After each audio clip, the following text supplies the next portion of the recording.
Welcome to SoFlo TV again, everybody. It's your host with the most. The perceived disrespect meted out to two drug dons may have cost one man his life at the hands of the so-called police death squad that allegedly carried out extrajudicial killings in the parish of Clarendon between 2009 and 2012. So this is probably about my third video or fourth video on this topic, and people are saying, why is he so interested and keep on going about this whole Clarendon thing? Because at Clarendon I come from. You understand? I was born in Clarendon. Ask me which part I'm born out of Sparlins Hospital, right? Clarendon, Manchester border, Clarendon, and my place that, period. So this kind of thing holds heavy weight in my life because my whole family is still dead here. You understand what I'm saying to you? And that's where I went to school at, that's where I was raised at, so on and so forth. So, without further ado, let's continue. According to the former police informant turned prosecution witness, yes, a police informant turned prosecution witness, that evidence was heard in court on Monday as the murder trial of police constable Collis Chucky Brown entered its fourth week in the circuit court in downtown Kingston. So if y'all don't know it, there's a police officer in Jamaica that was a part of what is called the death squad. And he claims that he was about to be framed for a murder he did not commit by his own wolves in his pack. So what he did was he said, I'm not going to take that. So I'm going to go to independent investigation Indicom, and I'm going to tell on everybody, and I'm going to put everybody's name in the hat, and I'm just going to say everything. So far he has listed people of very high ranking, right? And people are saying, well, damn, this dude must have a death wish because people don't just do this to do this. Well, this snowball has gotten bigger and bigger and fully rolling downhill. At this point, the court also heard on Monday that investigators from the Independent Commission of Investigation, which is Indicom, who twice recorded Brown confessing to the illegal activities. That's when he was telling Indicom that, yo, we kill enough people, you know, and a higher up tell if we do it and all these other things. Them man, they never really had do nothing still, but higher up wanted them dead, so we just drive up and splash them out and, yeah, that kind of stuff. So for those of you who are saying this doesn't happen, it's not true, when police kill man and the gun is there, is because they actually had a shootout with them. This police officer in particular is putting a light on this issue because it's been a long time that people in Jamaica have been saying, yo, the police them a murder off the youth, them and a plant gun on the scene. Don't y'all see, don't y'all think it's funny? Every youth that them kill a gun fire and 2 rounds of ammunition in the gun and 1 shot fired at them. Nobody can find no spent shell or anything from the youth firing, but them kill them and all these kind of things. Things just weren't adding up. You know what I'm saying? So for him to come out, Chucky Brown to come out now and be saying all this, this is like digging that big hole that's saying, oh my gosh, this goes deep. And it is true, right?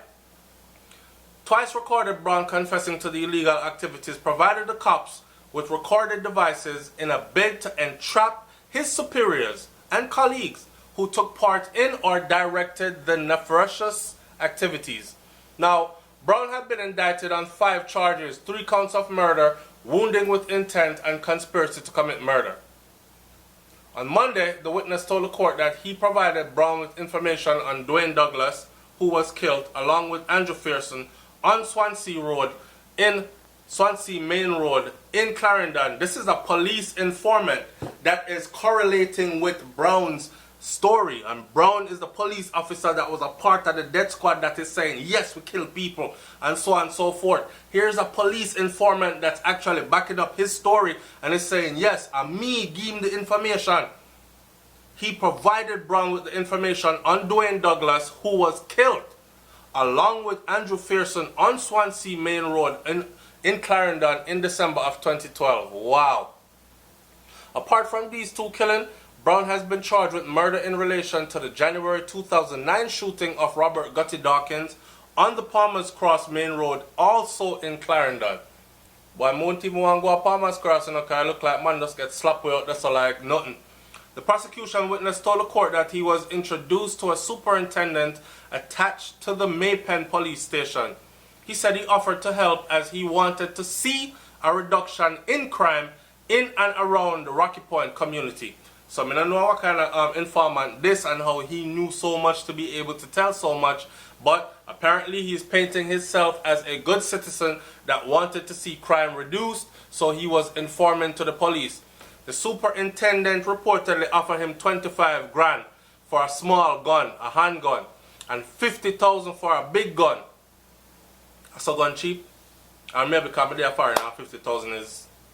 But anyway, the witness said that he was paid by the superintendent on one occasion and was introduced to 4 men who the superintendent said worked for him, the superintendent. So not only is, this is funny, because not only is Chucky Brown's story adding up, here is an informant that is also implicating superintendent as well.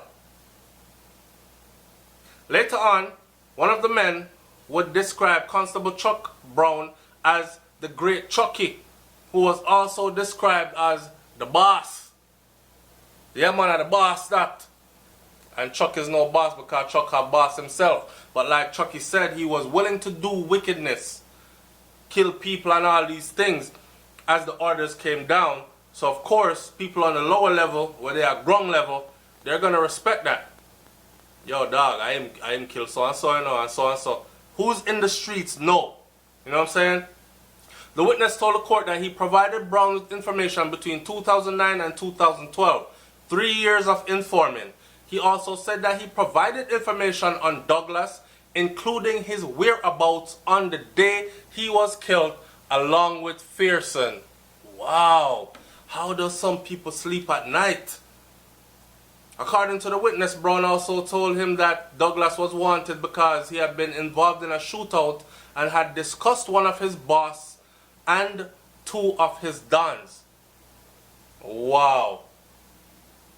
The witness said that he knew the dons were involved in the drug trade because Brown had disclosed their names to him. On one occasion, Brown reportedly asked the witness whether Fearson was a good youth or not. A good youth? Yo, people are understanding now. Jamaica, me growing up. Listen, if I wasn't raised in Jamaica, the rest of my growing up was done amongst Jamaicans. And I'm not going to reveal too much more about my growing up, but just know that things wasn't always smooth. I wasn't always into occupational therapy and all that other stuff. So when me hear people talk about stuff like, I can relate. That's why if I ever get another movie role, yo, matter of fact, me I call Brilliant. Brilliant better write me. Brilliant. At SFM, Brilliant better write me into a Batman script because I have to play that. I have to play it because that's going to be my alter ego. A good youth. A good youth mean trust him or not. Dash him where or not. A good youth. The witness said he told Brown that Fearson was doing things. I don't know, good youth. The witness said he asked Brown whether he wanted Douglas with a gun or not. Anyway, me get him, me take him. Brown replied. Wow.